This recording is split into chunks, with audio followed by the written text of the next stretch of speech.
Hello everyone and welcome to Minor Incidents, episode 24, covering major crimes, season 3, episode 5, Do Not Disturb.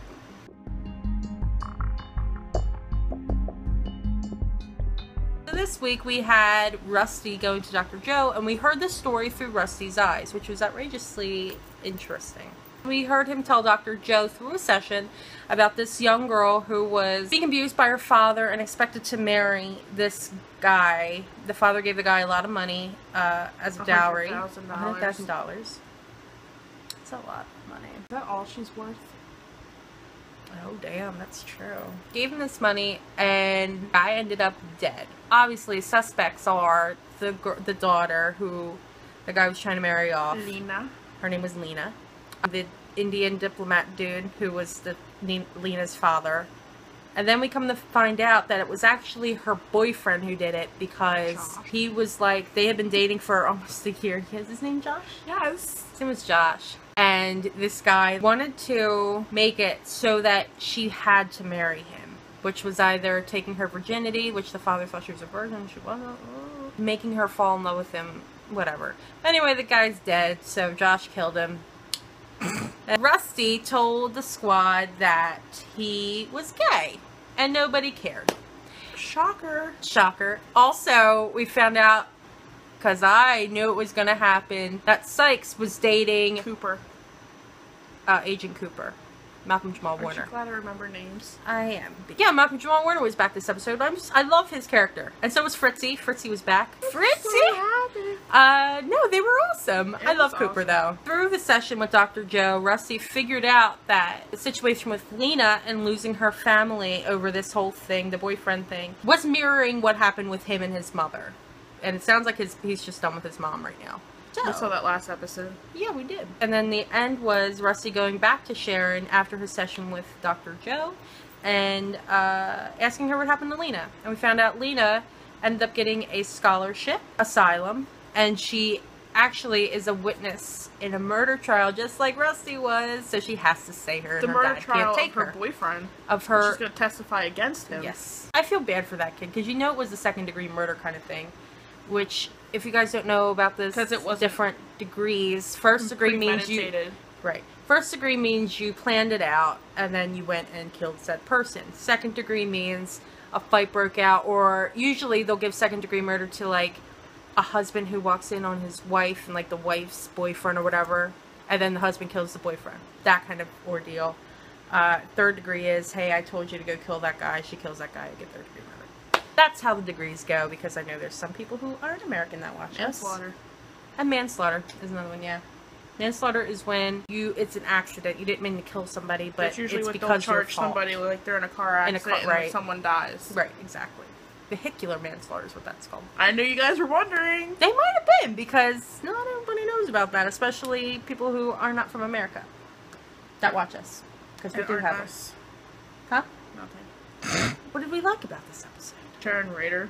Yes. She was on point this episode. She was on point. Homegirl was not taking any BS. Yeah. This episode, we saw Raider trying to get around the rules, which we had never seen. Really happens, ever. Ever. Because the guy had diplomatic immunity because he was an Indian diplomat, which means his whole family had it as well, including his daughter. Now, they didn't necessarily suspect the daughter of killing this guy. They did it first, but then they saw that she got a black eye and the dad was the one that gave it to her. He was an evil bastard.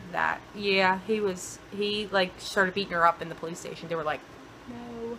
Like, they threw him into a wall. Fritz was not having it. He slammed his head on the... Beat the crap out of him. He punched him in the face so hard. I love Fritz, though. I like it when they write him properly, and they did this episode. They didn't write him properly the last... He was a little off. The one he was in last season. Yeah, I like that Cooper was back. I like that the whole Cooper with Sykes came out, because I knew that was what they were going with. They're cute together. I enjoyed them. You were calling that last season. I was calling that last episode. I was. I enjoy them, though. They're adorable together. I enjoy that the entire squad suspected she was dating him, and they bet on it. The only one who didn't think that she was Buzz. So he had to pay up. I enjoyed all of Provenz's humor this episode. We're sitting there saying things, and then we're like, ah, like as we were saying Raider it. said crap, and he was like, he goes, did she just say crap? Where he said it like 2 seconds before he did. It was so funny. It landed so hard. They balance humor and drama very, very well this episode. They usually do a really good job They on really this do, show. yeah. Especially with that, because you have Flynn and Provenza, who are your, I guess you would say, your like comic relief. Classic clowns. Comic relief. You have Sharon Rader, because Mary McDonnell does comedy very, very well. And people forget about that because she's done so many dramatic shows. She's a hilarious person. She's very hilarious, and I enjoy her a great deal. So does Shay. We both do. We both enjoy her a lot. What did we not like about this episode? I go with the standard lack of Rusty and Sharon. Yeah, we had a little bit, though. We had a little bit at the end. And that one scene in the middle of it with her asking if he told Buzz. Yeah. And then her trying to keep him and Lena, like, out of the way when the fight was going down. Really, I like both their scenes this episode. Yeah. I mean, that last one was whatever, but the one with her asking if he told Buzz. Because he's like, can you tell Buzz for me? And she's like, no. And then she almost slipped that everybody already knew that he was gay, so it really didn't matter one way or the other. This is supposed to be dislikes. That was something we liked. There wasn't that many dislikes, not on my part. No, not really. I didn't like how it was so stereotypical of them to pick an Indian diplomat to have a dowry and to have a planned marriage. You know what I mean? Like, that has been done before. That's not even why, but yeah, it was very, like, if you pick, like, Russian, Djibouti, you could have picked anybody. Djibouti? Really? Because it's hilarious. You just wanted to say Djibouti, didn't you? Yes. But you could have picked, like, Czech Republic, anywhere. You could have picked anywhere. And, Polish diplomat. I guess that's my only dislike, though, and that's not even major. Like, and it's not, and it has nothing to do with the writing or the or I guess it does have to do with writing, but it doesn't really have anything to do with the writing or the episode itself. Yeah. What's for rating it, kiddo? I'm gonna rate it at 9.5. I agree. Almost a 10, because it was really, really great. We had drama, we had comedy, and they were equally balanced, and that's what I love about it. And I love how you got to see the squad as like this, they're just like hanging out and they're comfortable and they're teasing one another, and it was great. What are we predicting next episode? Well, or in general, what are we predicting? Well, we see that Jack's back. With white hair, and for some reason he looks like, a lot like Bill Clinton. Yeah. Why does he have white hair? I predict there's going to be a murder. Oh, that's... Yeah. And they're going to solve it. Maybe. I don't know. That's calling it too soon. It's going to be a smart ass. Okay. And Jack's back. Jack. Looking like Bill Clinton. Looking like a lot like Bill Clinton. He aged a lot in a year. His hair did anyway. His hair did. I love anytime Jack is there, and not because I love the actor. I do love the actor, but girl crush on him. I do. I think he's there for a reason. Probably having to do with Sharon Rader and Rusty. Actually, we could be wrong now. Do you think Rusty is still going to want to be in touch with his mother in the long run? We found out right now. No. The winner of this question was Jody Metz. Thanks for watching, lady. Thanks. We really do appreciate you and everybody who posted. Also, a special shout out to Graham Patrick Martin, who gave us a shout out and said that he enjoyed our show. So thanks, buddy. Rusty was really great this episode. I love Rusty. How he like I said earlier, like he was kind of bratty in the first season, but like he's really like come into his character, and I love Rusty. He's growing up. This week's question of the week is: were you kind of pissed off that they picked an Indian family as opposed to like another nationality? Doesn't have to be any specific nationality, just a nationality in general, because we always see Indian families picked for this kind of thing in other shows. That's your question, not about any particular character. So here you go. There you go. Take it. Take it. There you want it. You know you want it.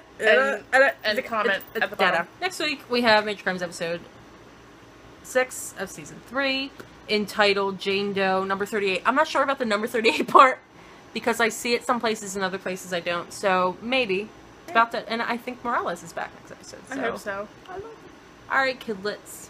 Kidlets. My little kidlins, little baby kiddits. Kiddits. That's a word now. You're welcome. No, it's not.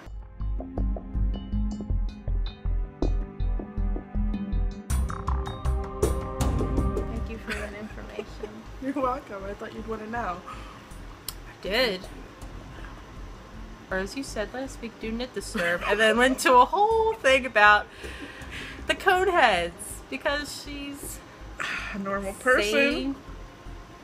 he's so hot. I'm sorry, he's hot. He is. He's closer to my age range than Provenza, so that's a plus.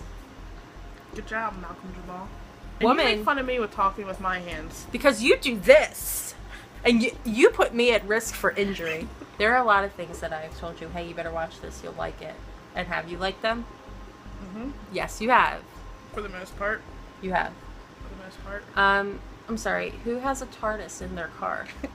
Not me. Definitely not me. On her dashboard. No.